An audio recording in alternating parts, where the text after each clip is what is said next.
Hello everyone, it is Monday, it is 8 o'clock and this is episode 61 of Wilson Waffling Live. Run titles.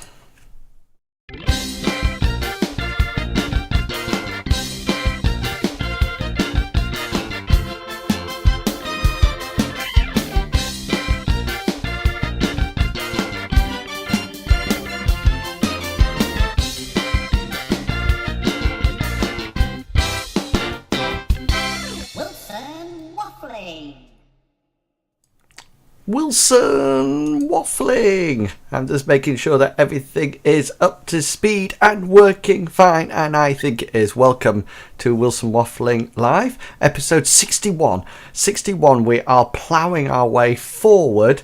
Oh no, it's not 61, it's 62. Oh no, failed at the first point. It's 62, episode 62. I do apologise. Episode 62. Right, hang on. I'm just going to minimise that because something's using up a huge amount of my CPU at the moment. I have no idea exactly what it is, but certainly something is using it up because we're peaking at 62 and I have no idea what's actually using it.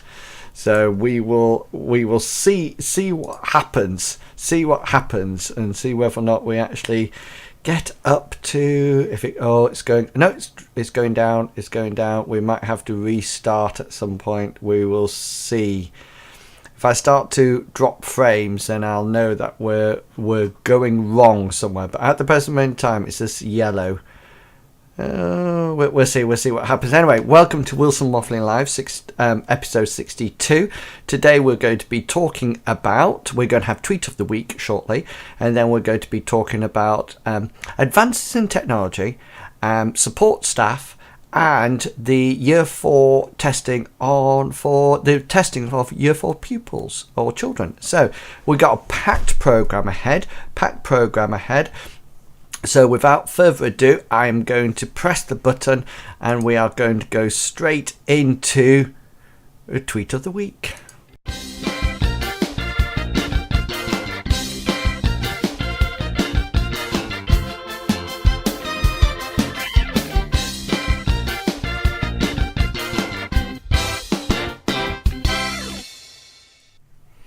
So here we are, Tweet of the Week, and remember that what I do in the Tweet of the Week section is that I look at all my Twitter timeline throughout the week and I pick out some nice pictures for us to share. Now, just before we have a look at that, can I please remind you that there are several ways you can get in touch with me here in my studio, aka bedroom.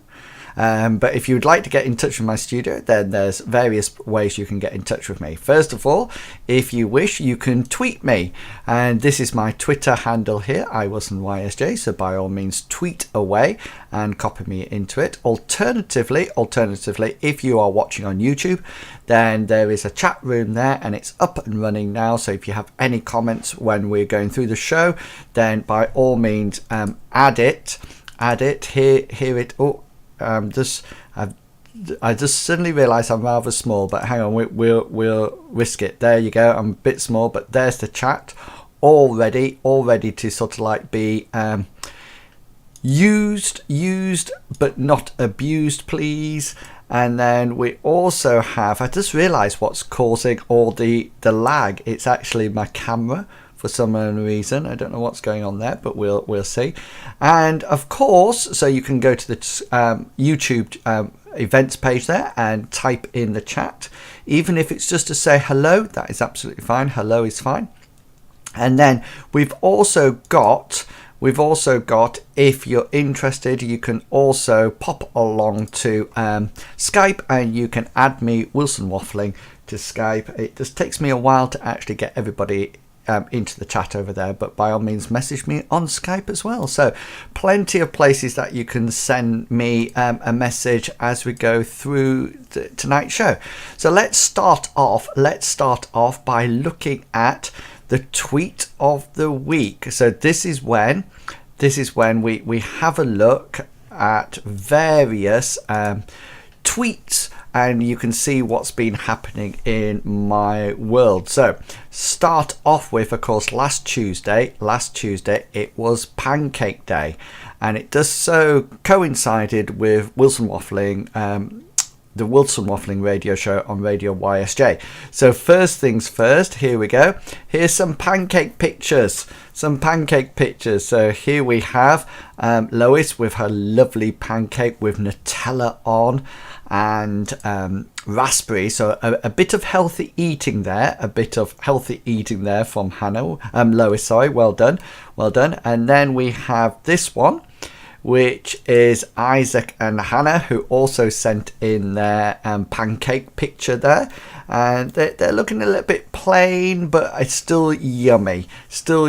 And this was part of the Wilson Waffling Radio Show competition, when every week I give a subject and you have to send in a selfie with that object, and that week it was, of course, pancakes.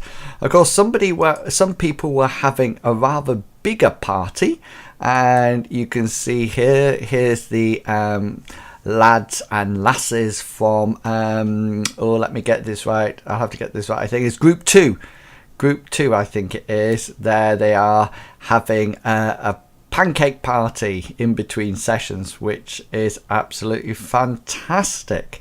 Now, as well as pancake throughout the week, we also have been doing some mathematics, and mathematics this week was focusing on vocabulary. And one of the solved tasks was to create a display item that captured the different vocabulary used for operations. So I've got some to show you. So these are some that were shared on Twitter, so I thought I would share them, and bear with me, I'm going to click through these. There's quite a few, but I said that I would share everybody. So here we go. Here's the first one, and there you go. So this one I quite like it. Look, it's keys, and the keys go to doors, which I thought was very good. I really like that idea. That was a good one. I forget whose these are, but let me see if I could just call them up, because they're a bit too small for me to see their names on there. This was Miss M. Longworth's. Whoever that is. I tend not to know the students by the surnames. I tend to know them by the Christian names, so I'm not too sure who that was. This one was from Claire, and this was very much like a function machine. It was a bit like a function machine to sort of like demonstrate all the vocabulary, which was rather good. I like the look of that. And this one was something that was done, I think this was Alex, this next one, and it's still in the creation phase, because they had the option whether or not they actually produced it or just created it. And this, you can see a series of balloons there with all the operations on, and the operation symbol actually down in the basket, which I thought was really good. I thought that was really nice and would look lovely dangling from the ceiling of a classroom. I thought that would look very good. So this one is what I call another bright idea. This is another bright idea, and this is from Emily, and Emily's put them all in light bulbs, which I thought was fantastic, and I thought that was a really good idea. And again, you can quite easily see those on the child's table or up around the room, ready to share the vocabulary with everybody. Now then, the next one, this was a bonus picture, because as well as the operations, we've also got a pair of slippers, which is always good in a selfie or a tweeting picture. This one was the Operations Squad, Mighty Multiplication and Dashing Division, which I thought was absolutely fantastic. Really good drawing on here, and this is from Rachel. Rachel did theirs. Well done, Rachel. Now we're going to have some flower themed ones now. So this one I think is, let me just call it up, I think it's Elizabeth. Yeah, this is Elizabeth's one, and you can see that the bees are flying in with their names on flying in with their names on, going to the right flower there, which is absolutely fantastic. I really like that. Also, I like the way that the bees are matched up to the colour of the flower, which would be fantastic for the children to sort of like match as they go along, which is really good. This one, keeping with the flower theme, this one is from Georgia. And you can see that we've got nice little flowers, and then round about we got some lovely small little flowers as well, but the nice operation right in the center there, which is very clear. Not to be outdone, we've got a bit of a Mary Poppins themed one here, and this of course is Emily's, and it's almost like let's go fly a kite. And we've got the name, and then we've got the symbol there, and then in the kite tail we have all the words, which is fantastic. Really like that one. Again, those would look really good, sort of like dangling from the ceiling. The next one I must say is absolutely, as I call it, the next one is what I would call super, because it is of course Superman, and you can see the operations there on his chest, and then each of the words are on the cape, on each of the capes, which I thought was a wonderful idea. Super operations, I think that would be a really good one. And then this one just came in today, so he's just made it in time, and this one is from Sarah.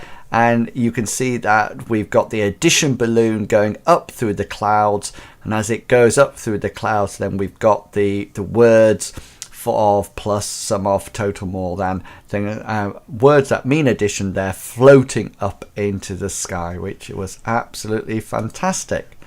Now, as well as mathematics, we also have some drama going on at the same time. What's wrong with do you think I've squashed my picture? Do you think it looks a bit, I'm going to have to change this in a second because it doesn't look right. Doesn't look right at all. I'll change it on the next shot. The next thing that we've got is that we actually have some people doing some drama. Okay, so the next picture that you're going to see is actually I've just done something wrong. Hang on, bear with me, guys. Bear with me. Is some drama that was going on. So here we can see some drama in YSJ primary ed, and I think what this is, and forgive me if I'm incorrect here, but I think it was to do with a beach. I think it was to do with a beach or something like that, or something similar. I think you had to sort of like pick a name or pick a word to do with the beach, and then you had to sort of like become that shape.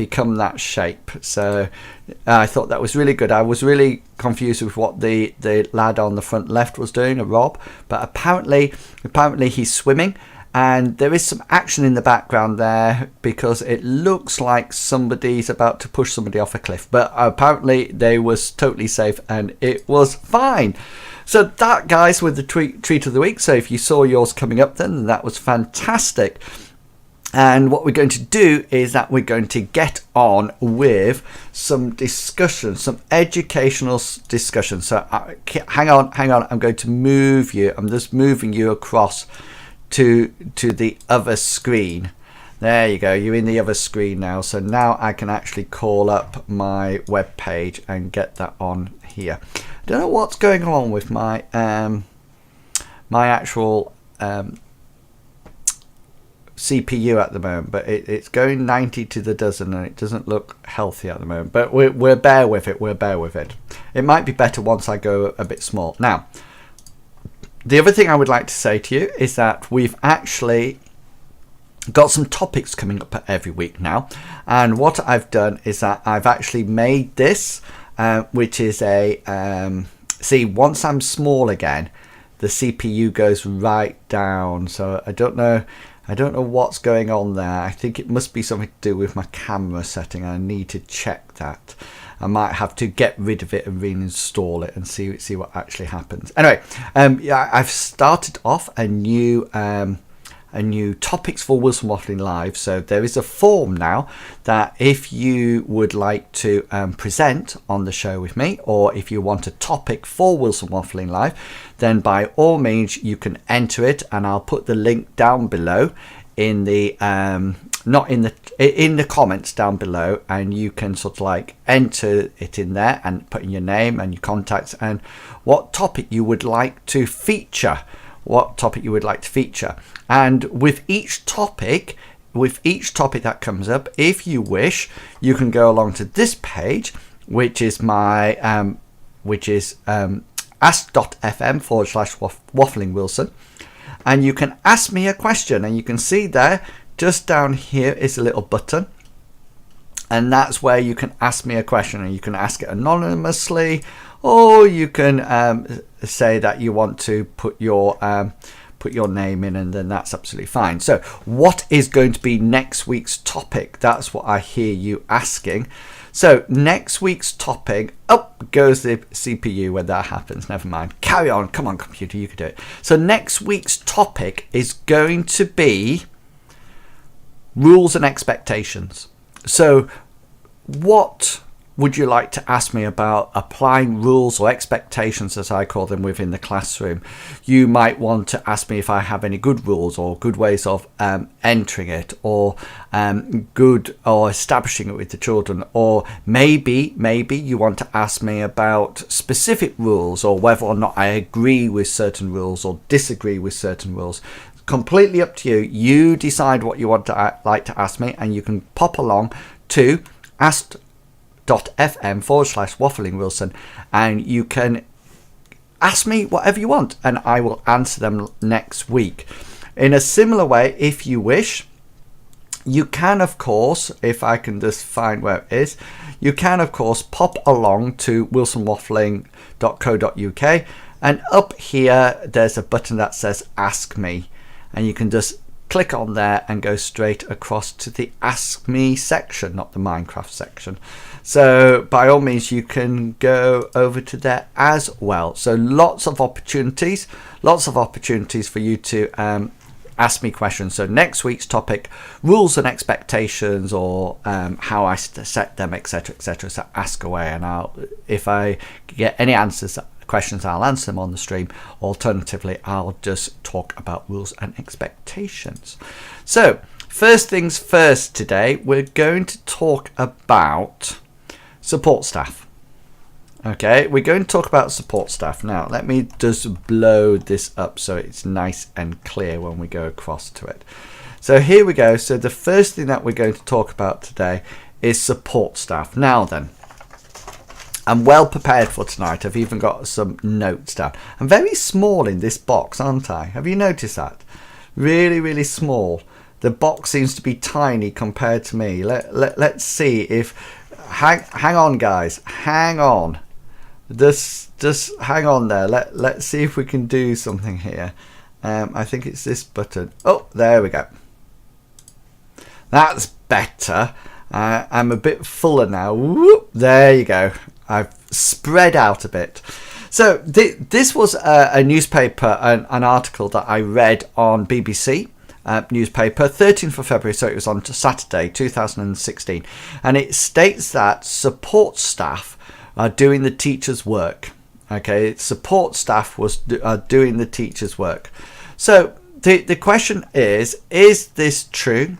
Is this true, or is it not? Now, first things first, it does state really early on that teacher shortage means that classroom support staff are doing the work normally done by qualified teachers, suggests a survey of union members. So it actually did a survey, and it says down here, overall, here it is, overall, of the 1,763 support staff who responded to the survey. So a huge amount responded to the survey. The majority were in England, with 67 being in Wales, and smaller numbers in every other part. And a lot of them say here that they work overtime a lot, and saying they put up with up to 3 hours of overtime, and 12% 7 hours or more extra time a week. And only 11% said that they got paid the additional hours. Okay, and almost 700 who answered the questions on supervising classes for absent teachers, 72% said it was impossible to supervise without teaching some form of lesson. So although they were being paid just to supervise, what they were saying was that they had to also teach. Okay, and then finally, and 64% felt their work as cover supervisors was indistinguishable from supply teaching. So a huge amount of difference there, a huge amount of difference between what people were doing and who was doing it and why they were doing it. Now, the first thing I have to say at this point is that I think support staff are extremely valuable. Very valuable indeed. They do a fantastic job, and they always will do, and I would never be away. Sometimes I feel lost without my TA. Now, the second thing that I have to say is that I think we trust to support staff's good nature a lot of the time, and a lot of the time the support staff have one thing in mind, and that is the well-being, the education of the pupils. This just the same as teachers. And I think what happens is that they are willing to do things to support their children, which I think is absolutely fantastic of them.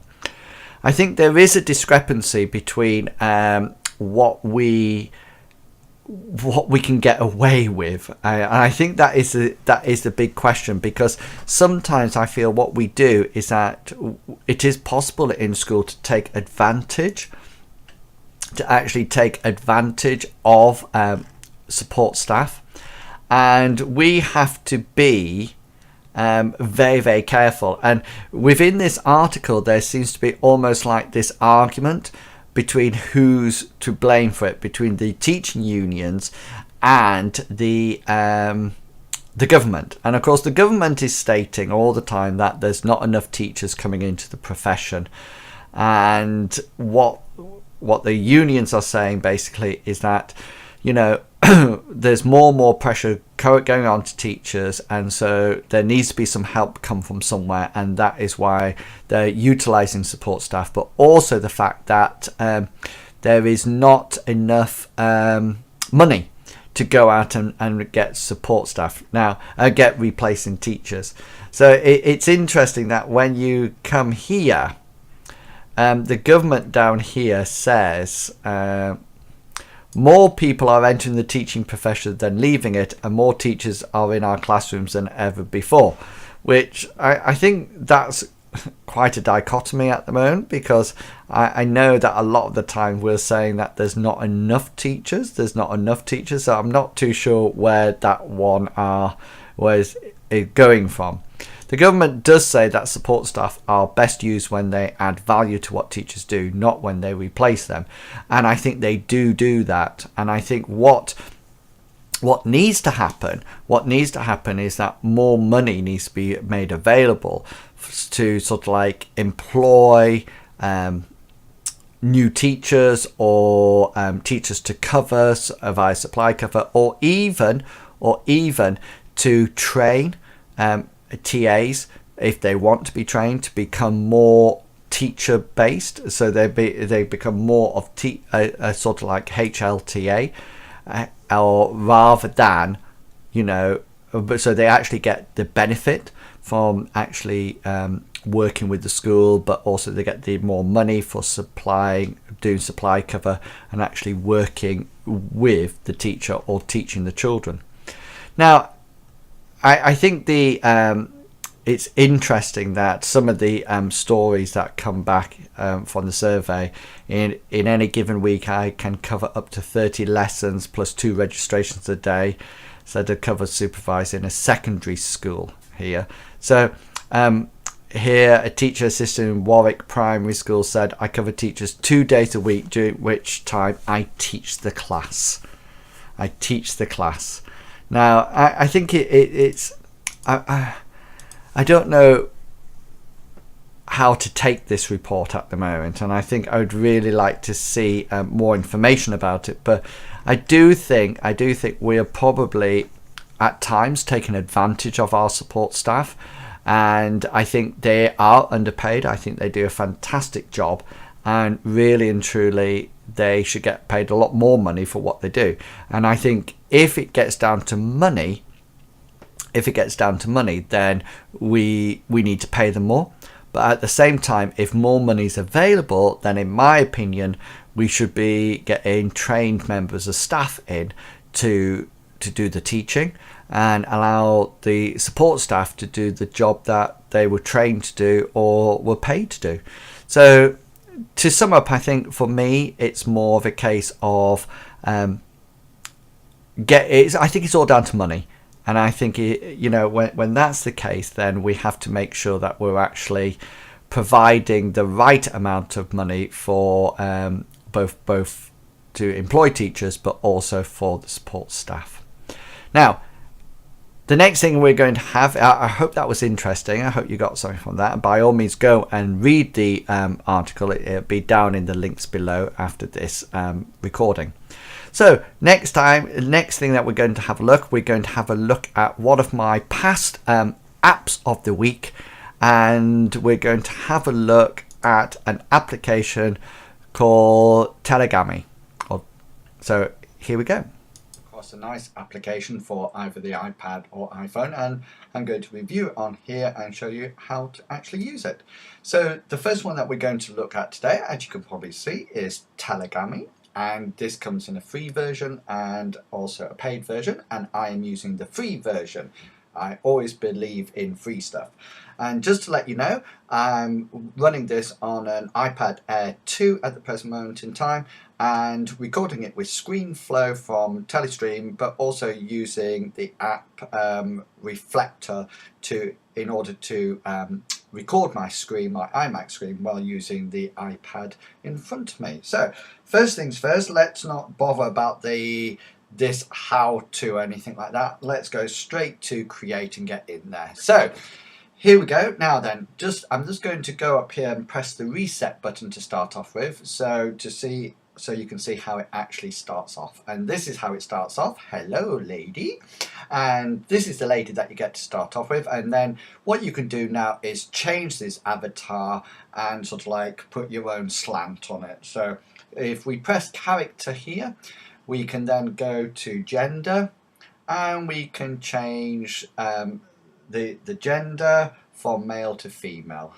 Clicking on the skin tone, we can then change the skin tone to whatever colour we want. And then we've got eyes, and we can change the colour of the eyes. So let's go for let's go for blue eyes. We can change the size of the head. So if you, just by clicking it, you can make the head really, really big or normal size. Hair allows us to change the colour and hairstyle, and now you can see that there's some unlockable features here that we have to pay to unlock, and we can change the colour of the hair. I'm going to go for this sort of like black colour, I think. And then down here, let's click back on here. Down here we have the option to change the tops, and again we've got the lockable features there, so we're just going to stay with this lovely brown jacket, but you can see I can change the colour of the jacket if I wish, like that. Let's go back to the brown. We have some bottoms, some trousers that we can change. Now as you can see, I'm wearing black here. And then finally we have some shoes that you can change the colour of.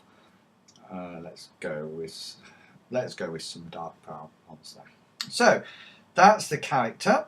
And then excuse me, next we can have emotion. And clicking these buttons, we're neutral at the moment, but you can see you can have happy, hello, sad, oh dear, surprise, angry, scared, and a bit silly. So I'm going to stick with happy. Then we have the option here to change the background. Now, as you can see at the moment, we are in a pleasant country park. We do have the option here to take a photograph and use that. We also have the option to go to the library, and I can, from the library, I can pick a picture. So here's me at University Challenge. We also have the ability here to do a doodle, so actually colour it in, okay, which we can do. And then we have some free packs here. So these are some backgrounds that actually can change, and these are all free, come with the app on the free version, and you can change any one of these. So I'm going to head on back to my picture here. You do have the you can move this guy around, if I can do it. So let's just do, just by moving him, you can click him, you can pinch him to reduce the size of him, so I can put him here, look. And you can also just swipe your finger carefully across it to rotate him. So I'm going to stick him just here in the middle. And then the next thing, and this is sort of like the best thing about this app and where it comes to life, I'm just going to get rid of that so you can see it. Oh, sorry, Sally's face out. You can click on the message next. Now, what you've got here now is that we've got, if you do the paid version, you can enter in some text. But we're going to use the voice, and you can see here we've got 30 seconds worth of voice to record. So what I'm going to do is record my voice now, and you'll hear me record it, and then we can play it back. So here we go. Hello everyone, and welcome to University Challenge. Let's hope the tutors can win one for the team. Have fun everyone. So now you can see it's analysing the voice. And just up the. So let's have another. Let's preview it again. Let's have a listen. Hello everyone, and welcome to University Challenge. Let's hope the tutors can win one for the team. Have fun everyone. Fantastic. So you can see now that we've got the message there, and you can record that and then add it, and then you now have the option to share it, and we can save it, or you can see you've got save here, or you can post it to Facebook or Twitter or email or text, and you do have the option to play it again. I quite like it in the sense that he moves by himself. Hello everyone, and welcome to University Challenge. Let's hope the tutors can win one for the team. Have fun everyone. Fantastic. So I'm now going to save that. I'm going to click the save button, and it's saving it ready for future use, and that's it. So what I would use this for in the classroom is that the children could actually use it to do their own messages, to advertise forthcoming events or reports. They've only got 30 seconds, so they need to be quite succinct. Especially, I think, higher up the school, I think I would do something with advertising, like almost like a jingle, and get them to sort of like create the background and the avatar, and then sort of like create some kind of advertising slogan or anything like that. I think it's that option for people who don't actually want to have their faces on, or they want to create something that is almost like impersonal. So if you do make some telegamis or have a go at this, then please tweet them and just put at @IWilsonYSJ, and then I'll be able to see them, and you can share them and show me what you get up to. Hope you've enjoyed this, and I will catch you all later. Bye.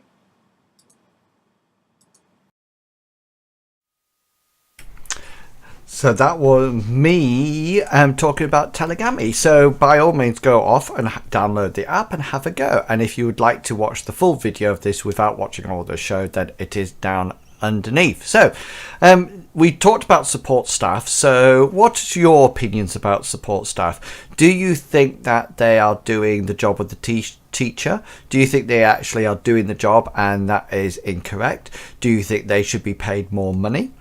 Do you think that they should get they should get more training in order to do the job and this should be paid for? Who should pay for this? Or do you think that it's a case that we're over exploiting them and there should be more of a demarcation between the roles, and schools should sort of like just allow them to be support staff and what the job that they signed up for? So what are your views? So you have a couple of ways that you can interact with this. You can either put your comments down below in the on YouTube here. Alternatively, if you go along to wilsonwaffling.co.uk, there is some forums there and you can put your comments in the forums.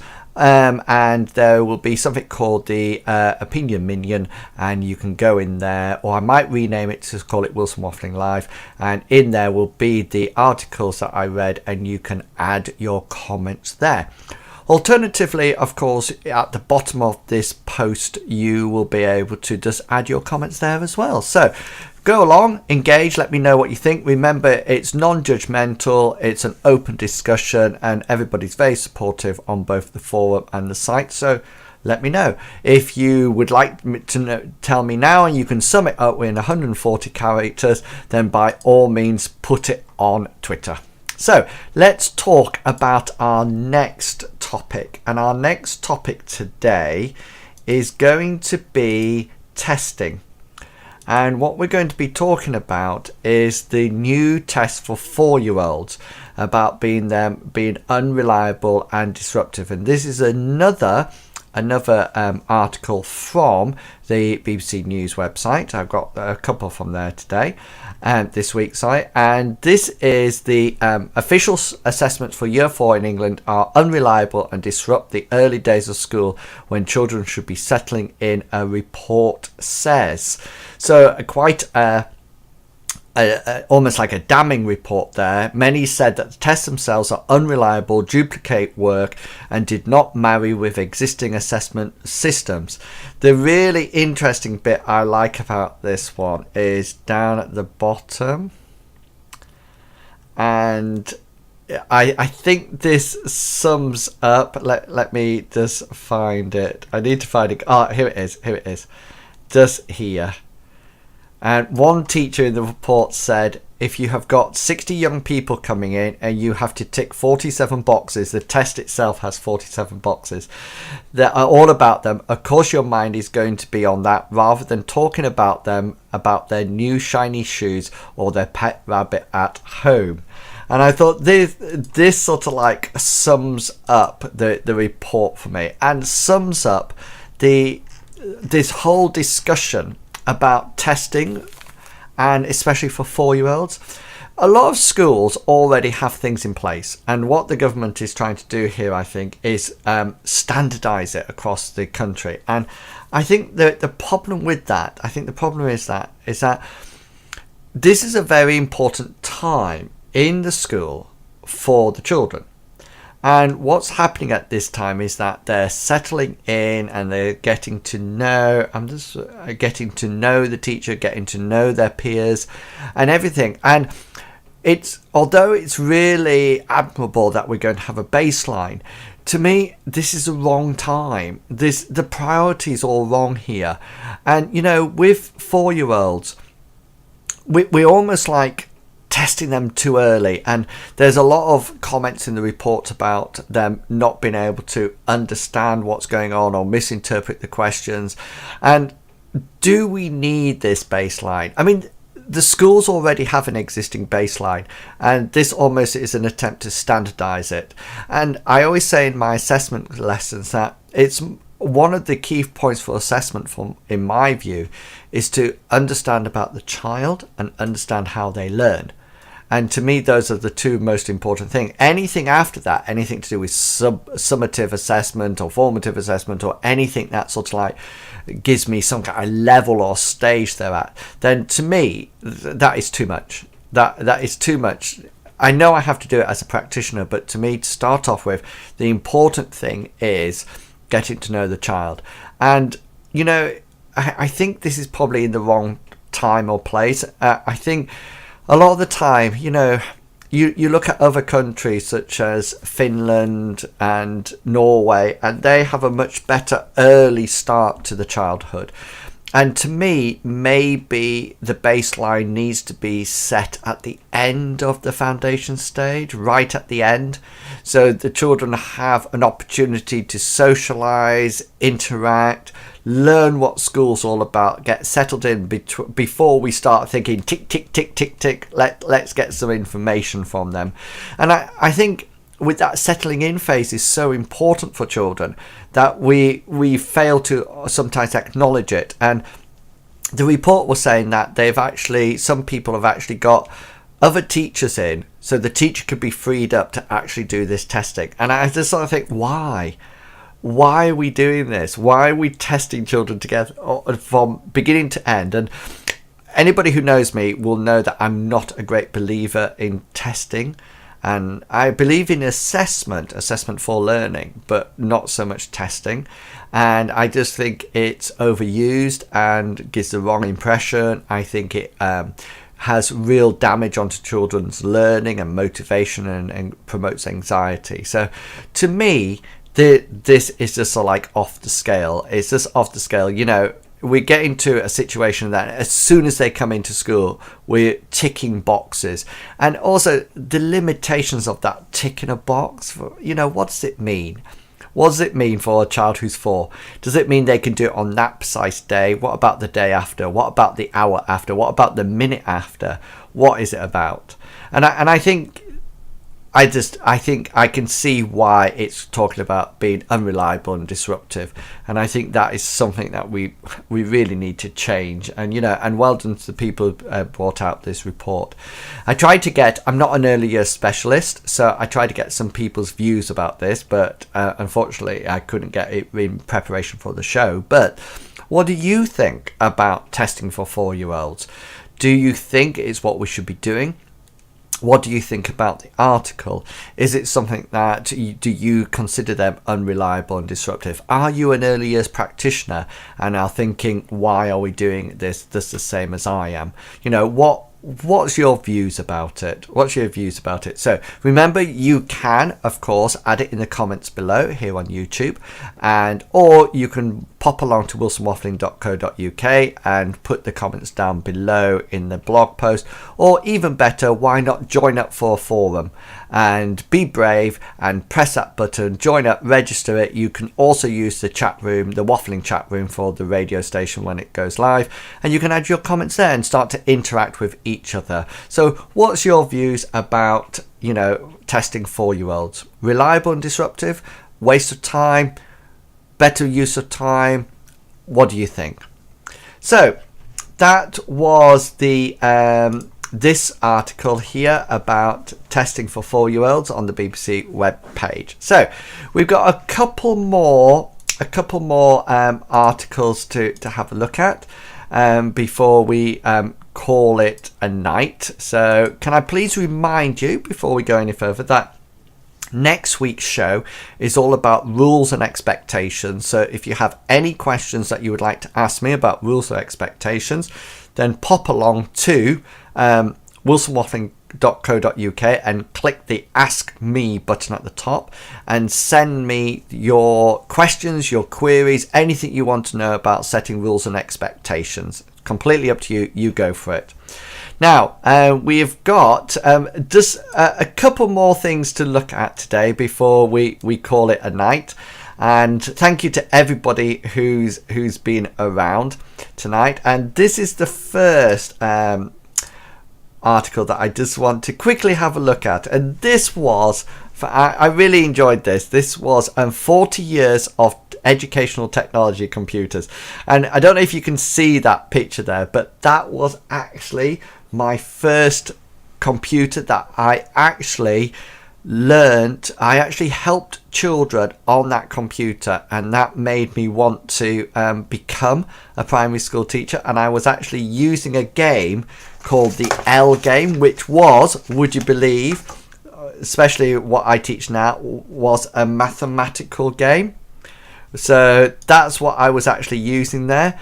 And sorry, this blog post is really difficult for me on this system because I'm trying desperately to zoom in. There we go. And that's what it actually was. And I don't know if you can see from the picture, but just up here, this is a tape recorder, like a cassette recorder, and that used to be, you used to have to load some games in, and then this is what's called a 3 1/4 floppy. So that was like a big floppy drive, this big, and I remember this so much, and I used to do an L game on it. This is from the Steve Wheeler blogspot, and the links will be down below in the YouTube channel there. But it's one thing it sums up changing technology, and it's well worth having a read about it, into 5 points. And I think these 5 points are really important. Point number 1 is technology doesn't improve teaching. If you're a poor teacher, no amount of technology will turn you into a good one. And I like that statement, but I think I would like to just readdress it and almost like technology will not assist you in improving your teaching. If you're already a good teacher, then technology can help you make it more accessible or put a different edge to it. If you're a good teacher, you can teach well in any context, either with or without technology, and that's really important. I do agree with that. If you want to make an impact, use technology appropriately in ways that enhances, extends, and enriches the learning experience. Exactly, dead on it. If you want to put technology into the hands of learners, they will discover things you never have taught them on their own. Yeah, really believe that. Really believe that if you give it to the children, then they will actually use the technology absolutely brilliantly. And sometimes it's a matter of confidence that we actually release that control over to them and let them explore. And finally, it says, you can't simply drop technology into education. Technology needs relevant pedagogical actions to make it wholly effective. And I totally and utterly agree with that as well. And it's a sense that too many times we just think technology is the be end and end all to things. But however, that is not the case. But one of the reasons I wanted to show you this is because of that BBC microcomputer. Because that, if you ever sit in a lecture or watch me teach and think, why is this guy doing it? That there is probably one of the reasons I went into teaching. So you can blame it on the BBC Micro. There you go. So what else did I? Oh yes, there was one more thing that I wanted to talk to you about. And this is from The Guardian.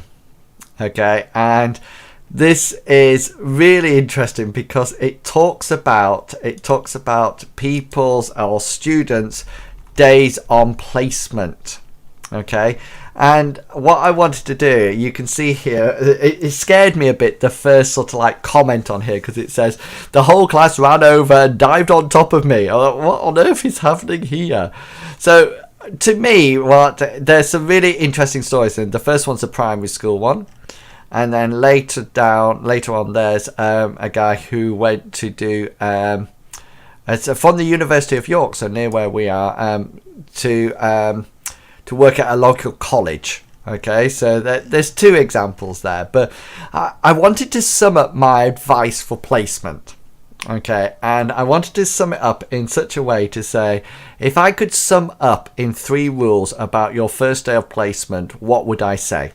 So these are my 3 rules about placement. Okay, first day.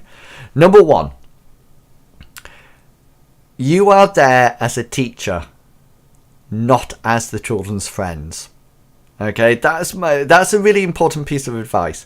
So, you're there, go in, supporting the teacher, but remembering that you are there to teach. Okay, you're not there to be their friend. So really engage with them on such a level, that you are teaching. The classic case of this is that when the children come in on the first day, they will come rushing up to you and say, hello, what's your name?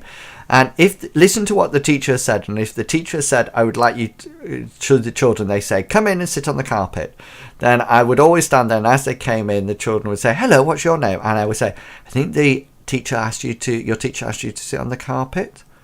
And off they would go. So that's the first thing. Go in being a teacher, not a friend. The second thing I would say is, despite what people say, first impressions do count. Okay, and although yes, you know about becoming suitably, going to school suitably dressed, but the other thing that I would say is that essence, that portraying that organization is really important. Have everything ready the day before, so you arrive with everything organized. Think about what you're going to give the teacher on the first day, about your placement. Think about what you can hand over. Think about how you're going to organize your files, because that first impression of organization is essential. The third thing I would say, and this actually goes on to next week's show, is when you start to teach, set out your expectations and stick to them. No matter what, set your expectations and stick to them. Now, next week's show, remember, is on rules and expectations. So if you have any questions about how to set them up or what to do, then by all means go along to wilsonwaffling.co.uk, hit the Ask Me button and pose your questions to me, and I will answer them next week on this show.